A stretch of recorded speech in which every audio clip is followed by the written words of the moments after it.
بسم الله الرحمن الرحيم لا حول ولا قوة إلا بالله العلي العظيم الحمد لله رب العالمين وصلى الله على سيدنا ونبينا أبي القاسم المصطفى محمد وآله الطيبين الطاهرين لا سيما بقية الله في الأرضين أجل الله تعالى فرجه الشريف اللهم أخرجني من ظلمات الوهم وأكرمني بنور الفهم اللهم افتح علينا أبواب رحمتك وانشر علينا خزائن علومك برحمتك يا أرحم الراحمين. Alhamdulillah, we have tawfiq to continue introduction to Fiqh by Ayatollah Mutahhari. Inshallah, in this session we will complete or try to complete the classification of different sections of fiqh. We said based on the design of Muhaqqiq Hilli rahmatullah alayhi in Shara'i al-Islam, all the sections of fiqh can be put into 4 categories. We have ibadat, which need niyyah of nearness to Allah subhanahu wa ta'ala, like salat and zakat and sawm and hajj. Then we have things which need among those things that they don't need qasdul qurba, yes, there are things that need a special sigha to be recited, a special formula to be recited. And there are things which don't need any formula to be recited. Those that need a special formula, again, are divided to either they have 2 parties, we call them uqud, like marriage, like hiring and renting, purchase, or they have only 1 party, we call them iqa', like divorce, for example, or like hiba, for example. Those things that don't need any sigha to be recited and don't need niyyah of qurba, this is the 4th part, we call them ahkaam. They are simply ahkaam. No uqud, no iqa'at, no ibadat. Muhaqqiq Hilli rahmatullah alayhi called them ahkaam. Although they also had ahkaam, but this is simply ahkaam. No formula, no intention for nearness. Okay, they are not needed. Of course, we said if you do everything for the sake of Allah subhanahu wa ta'ala, you can get reward, but it's not a condition for validity. So, in this 4th and final category, we discuss few things. Number 1, Kitabu Sayd wa Dhibaha. As-Sayd wa Dhibaha. Sayd means to hunt. Dhabh means to slaughter. Sayd, hunting, is for wild animals. Yeah? You don't hunt a chicken or a cow. Okay? Hunting is for wild animals. For domestic animals, we have dhabh, or for camel, we have nahr. Yeah? Camel is different from cow or goat or sheep, is nahr. فَصَلِّ لِرَبِّكَ وَانْحَرْ. According to Rasulullah was supposed to do nahr, means camel, not to do just sheep or goat. Wanhar. So, zabh or nahr is for animals that are domestic, like cow, sheep, goat, camel, chicken. Horse or donkey is makruh. They are makruh. They are halal, but makruh. It's recommended not to eat them. And there are things which are haram. Islamically, you cannot eat them. When it comes to hunting, it's about wild animals. Those which are wild in the sense of really wild, that like a lion, tiger, wolf, of course you cannot eat them, but wild in the sense that they are not domesticated. Yeah? Like, for example, deer or buffalo, or, some goats are wild. You can see them on the mountains. These are for hunting, for sale. For hunting, in addition to slaughtering, if you can get hold of them and slaughter, there is possibility of hunting through kalb mu'allam. For some types of hunting, there are trained dogs for hunting. Not any dog. There are trained dogs. They call them mu'allam. Kalab mu'allame is plural, or kalb mu'allam. Mu'allam means educated, trained. Mu'allim is the educator. Yes? There are dogs, even today they have dogs which are trained for hunting. And with certain specifications and rulings, if this dog gets prey and it's killed, it can be halal, even if there is no chance of slaughtering. But it has certain rulings, of course. But this is like a slaughtering, if it is hunted by a trained dog for hunting. Or sometimes can be with bullet or something which has to be from metal, has to be sharp, and if it is killing, it still can be halal, even if you are not able to slaughter. Details, you learn it from Risala. But basically, Islam allows two types. One is Sayd, one is Zabaha. Zabaha is for those animals that you have it in farm, in home, and you slaughter them or do nahr. Sayd is for those animals that have their own life in the nature, and through hunting one may find them. Of course, in the discussion about animal rights, we have said, I have alhamdulillah paper, Environmental Ethics in Islam, that Islam has high regard for even animals. You cannot kill animal Islamically for pleasure. No one can kill animal for pleasure.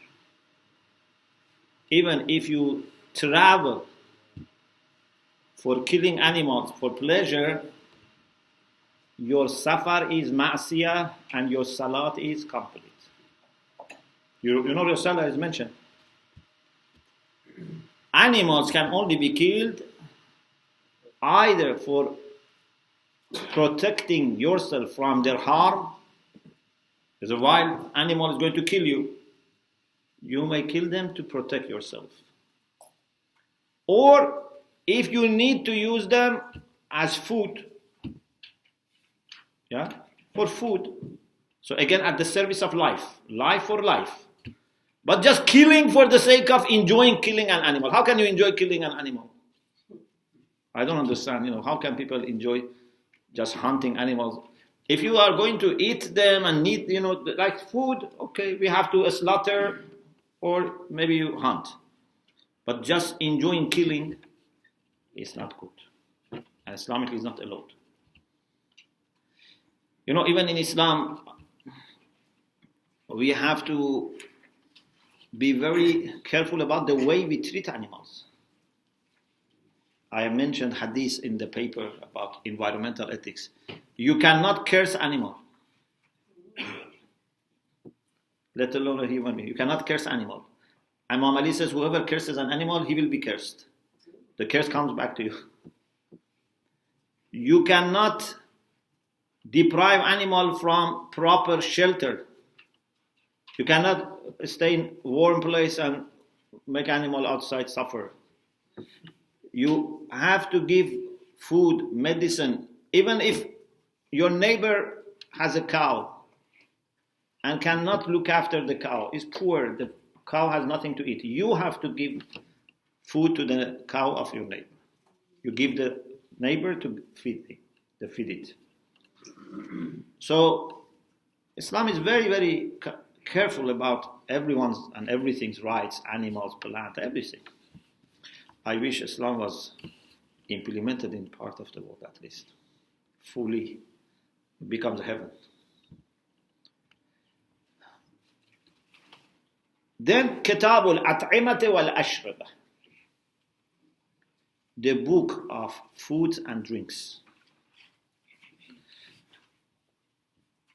We have manners and etiquettes for eating and drinking, which are mustahab.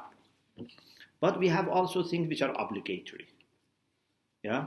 There are lots of mustahabbat about table. How much to eat, what to eat, how to start, lots of things. But there are also some basic things which are obligatory. In general, Allah subhanahu wa ta'ala says in the Quran, يُحِلُّ لَهُمُ الطَّيِّبَاتِ وَيُحَرَّمُ عَلَيْهِمُ الْخَبَائِثِ. This is the most basic rule of Islam for eating and drinking. Anything which is tayyib, pleasant, is halal. Anything which is khabith, unpleasant, disliked, is haram. For example, dirty things, rubbish, blood, it's khabith. No human being in a good condition, in a fitri condition, would have any desire in these things. Anything which is desirable is tayyib, pleasant, nice, clean, useful, is halal. This is basic. But we cannot just stop here, because many times people may wonder, is this halal because it's tayyib or it's not tayyib? Especially cultures are different, There are things that most of people feel very bad even about thinking of eating them. In some parts of the world, they eat, dogs and cats and, and maybe it's very expensive actually, I don't know. So, therefore, Islam brings it even to more concrete level. Says, okay, we don't just say tayyib and khabith, so that you fight what is tayyib and what is khabith. We give you more specific also guidelines. So what type of animals you can eat. For example, for sea food, what can you eat? For what is in air, what can you eat? Some people say in air, you can see anything you can see in the air you can eat except airplanes. And anything in sea except ships. Islam is not like that. Islam says no. When it comes to birds, some specific types of birds you can eat. When it comes to sea, fish which has a scale. Yeah? And maximum prawn. Not other things.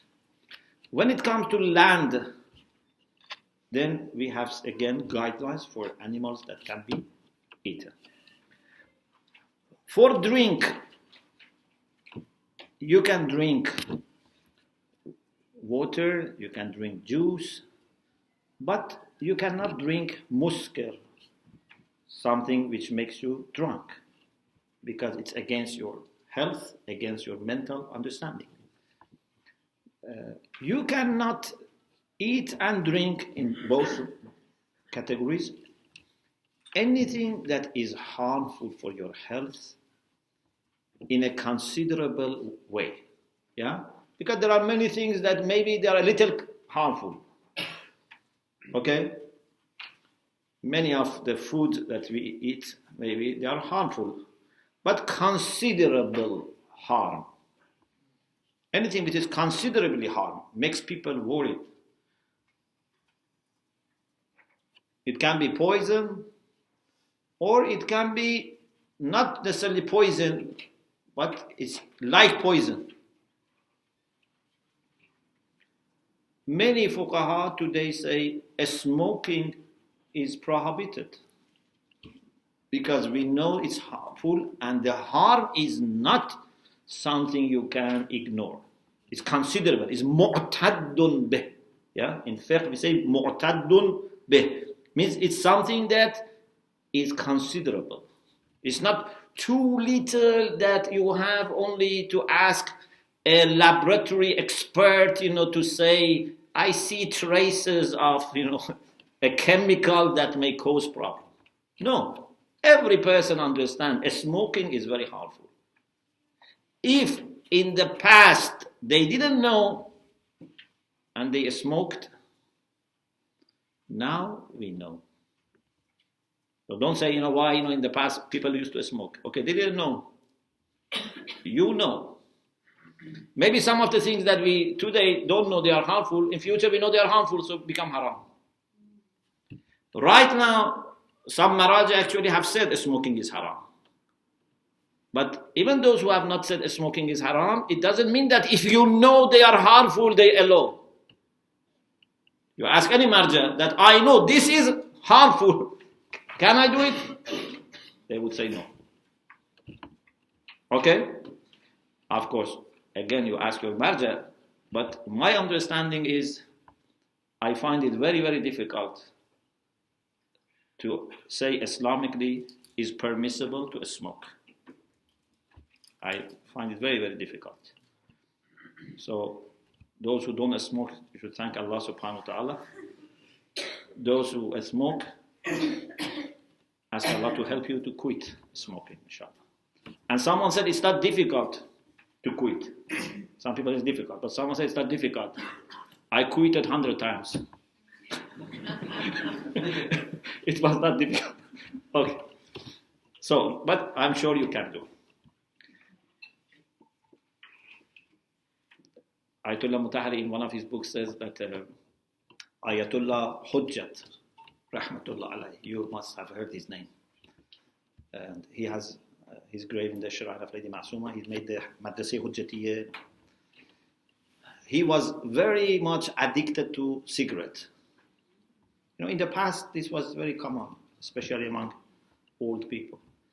And he says he used to sometimes ignite one cigarette with the next cigarette, the previous cigarette, like this. So very professional. Then he became ill. Before he became ill, people used to tell him not to smoke. He was saying, what is the benefit of life without smoking, or something like this. After he became ill, doctor told him, this is harmful. All of a sudden, he stopped. Because he's a mu'min, he's a muttaqi. When Hujjah was complete for him, and he realized that this is harmful, he stopped. Although he was very addicted, all of a sudden, he stopped. So, when you know something is harmful for you, and the harm is considerable, you should not do it. You should not eat it or drink it. Also, something which is harming the embryo. If a lady is pregnant, maybe it's not harmful for her, the mother, but harmful for baby. Again, has to be very worried and avoid that. Or if something is okay in itself, but belongs to someone else. Yeah? It's a food, but doesn't belong to me. You cannot say this is not haram. It's, for example, meat, halal meat. Yes, it's halal meat in another sense, but it's haram meat in another sense. Yeah, halal meat in the sense that it is slaughtered properly, but it doesn't belong to you. It's haram. They say Mullah Nasruddin was, eating watermelon. and someone said this is haram, it belongs to someone else. He said, I am not eating from this perspective. I am eating from perspective that it's good for my thirst. I'm not eating because it is for someone else. Okay, this type of logic will not be accepted by Allah subhanahu wa ta'ala. The next is Kitabul Qasb. It's good, actually, this connected us to Kitabul Qasb. To usurp, to misappropriate someone else's money, property, land. You cannot use or manipulate or do anything with someone else's property without their agreement. Sometimes people, for example, they live in someone else's house. And the person, the contract is finished. The person says, I need this house. They don't go from this house. The only thing they do, they don't say salat there. For salat, we go to masjid. Okay, what about the other 24 hours? If something is qasb, it's not just you cannot say salat there. You cannot sleep there. You cannot eat there. You cannot sit there. You cannot do anything there.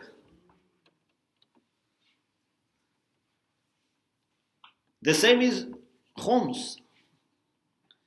If you have something that has become subject to khums, you cannot use any part of it. Not you say, I can use 80%. Why? Because this is partnership. This is shiraka.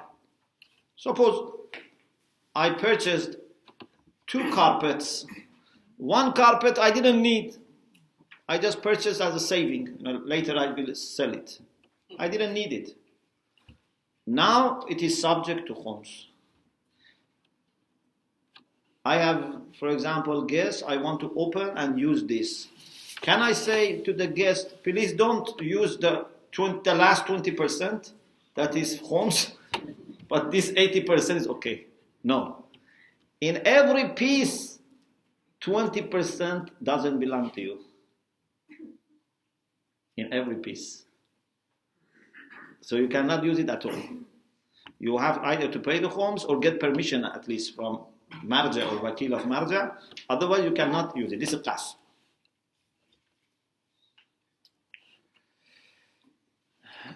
Itlaf and qasb. Ayatollah Mutahhari says both of them lead to zaman. Qasb. If you do qasb, you are zamin. Means you have to compensate. Itlaf, if you destroy. For example, if I break someone's window, if I damage someone's property, I am responsible.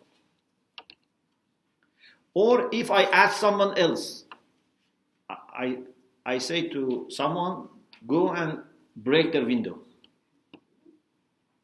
I didn't do it. This person did it.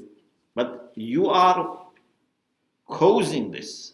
This is fa'ila bit tasbib. We have fa'ila mubashir, fa'ila bit tasbib. Mubashir is the one who actually does the job. Tasbib is the one who is making someone else to do it. The next is kitabu shuf'ah. Shuf'ah. You know, shaf'a wal watr. Shaf'a means 2.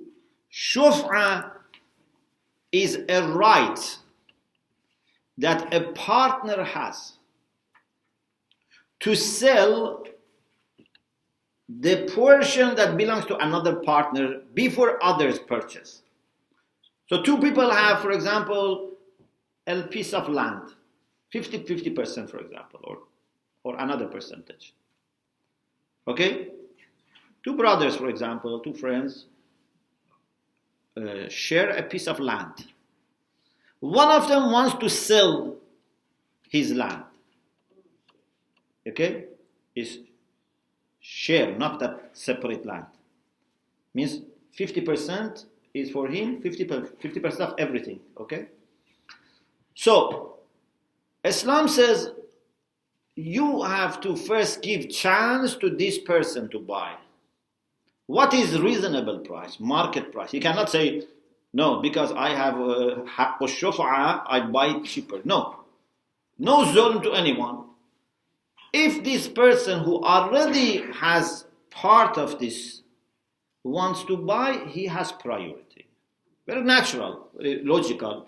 You have to give him first priority. I think every person appreciates that. It's not very complicated. But this is Islamically obligatory.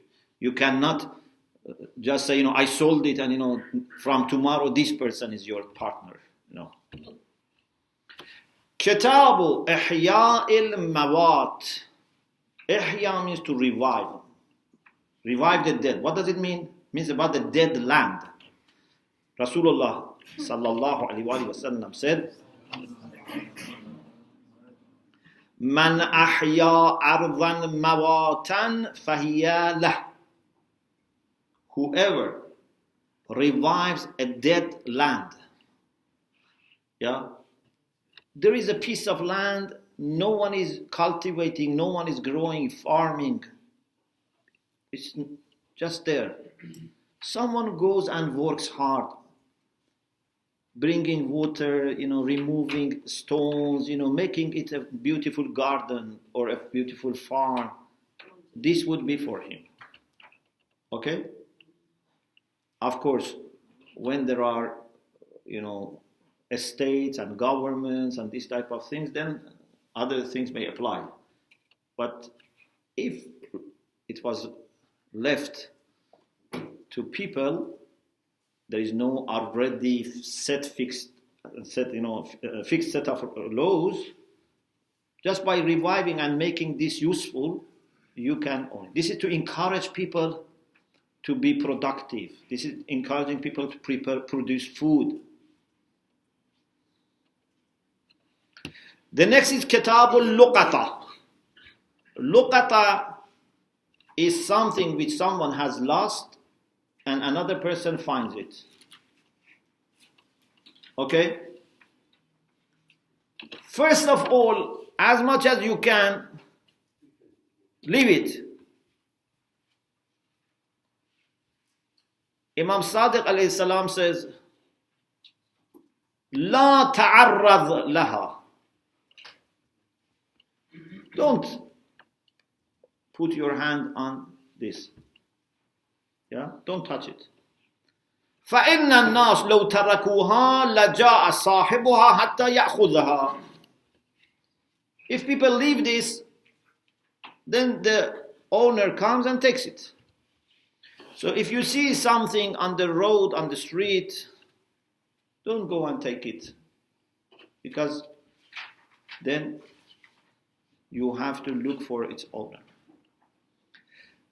There are lots of details here, but basically, if the owner is known, you have to give to the owner. If there is a way to know the owner, below certain limits, maybe you can take it. But above certain limit,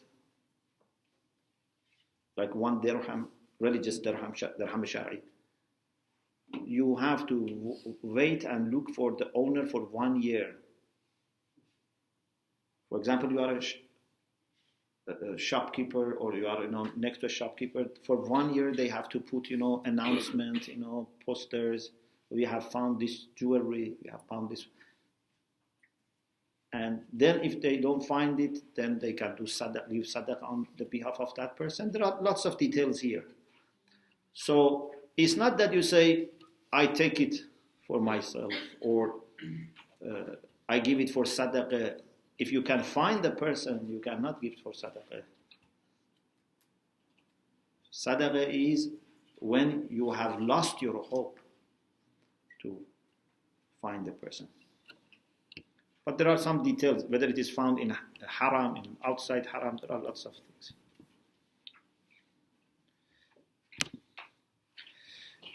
The next thing is Kitabul Fara'id or Kitabul Irth. This is about inheritance. And you know, Islamically, when someone dies, then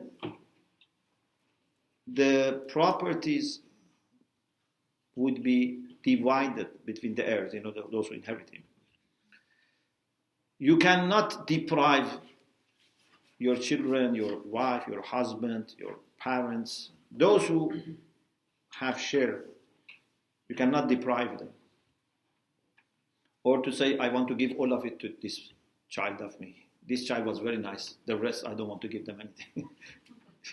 Yeah? The maximum you can do is wasiyah up to 1/3. 2/3 you cannot do anything after you die.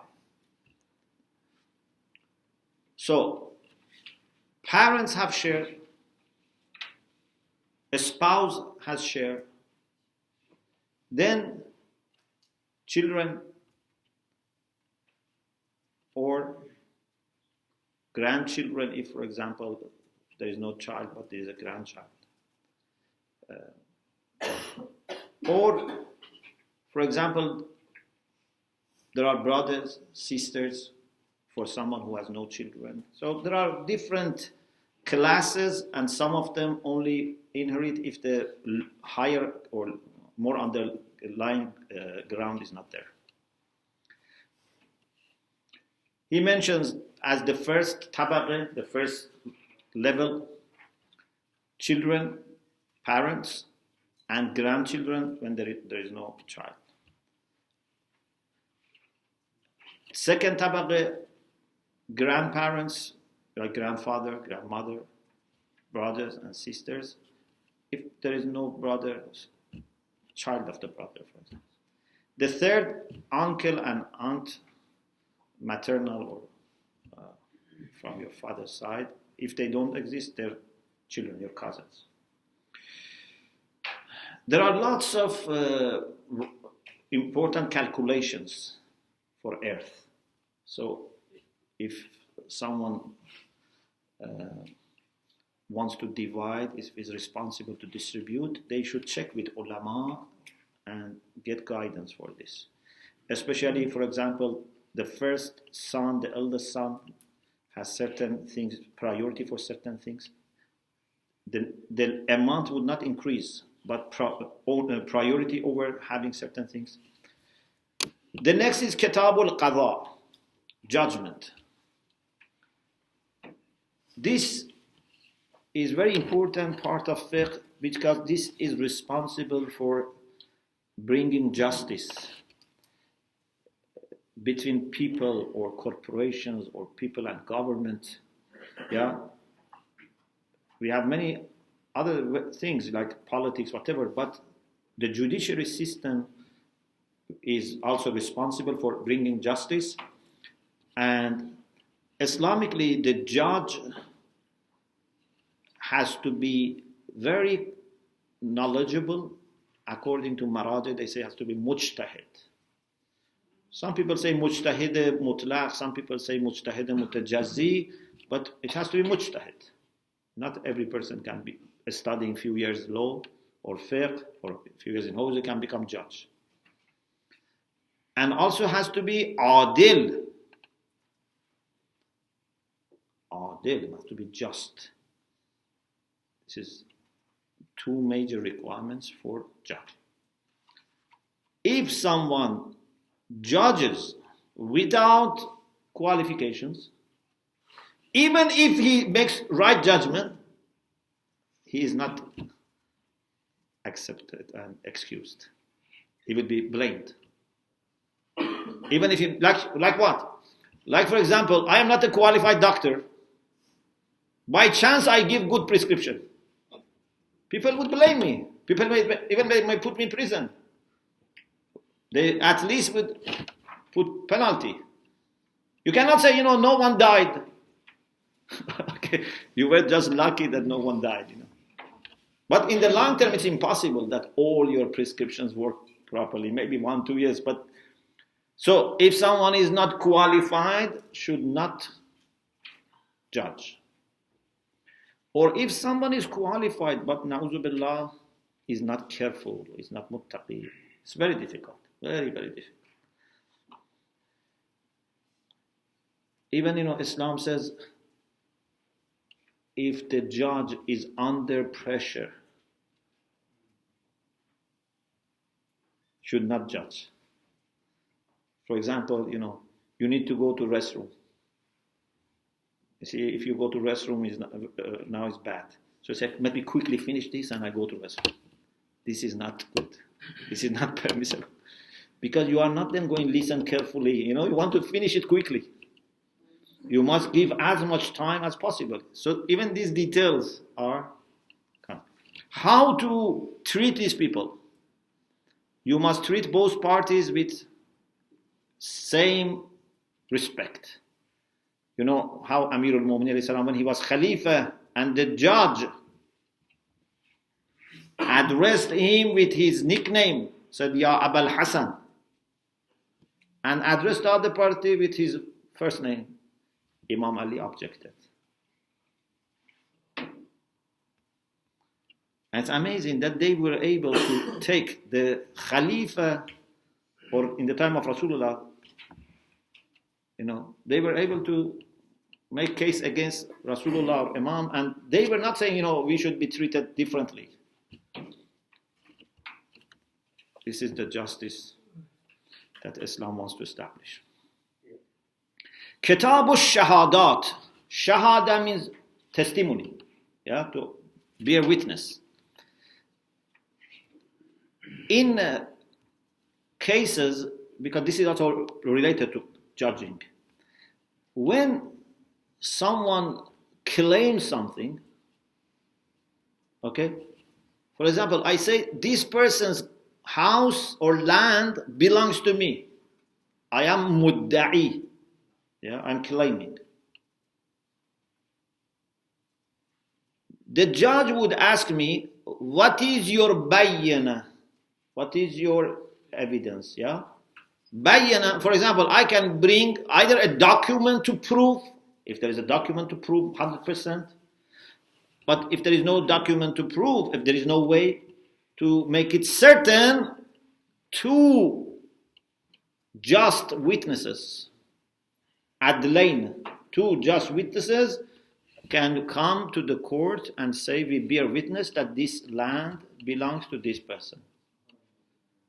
He gave it to this person, for example, temporarily, but now he is claiming that it's him. No, the other person. Because if you remember Qa'idatul Yad, the one who has Yad, then he doesn't need to bring evidence. Yes? The other person who doesn't have Yad has to bring. You remember Qa'idatul Yad? When you have control over something, you live in a house. Because you live there, they don't ask you to bring evidence. They ask the other person who says, this is my house, to bring evidence. Al-bayyinatu ala al-mudda'i wal-yaminu ala man ankar. But the other person who denies, in certain cases, has to do qasam in certain cases. Kitab al-Hudud wa ta'dhirat. How much time we have? So, okay, maybe we can leave it for the next session, inshallah.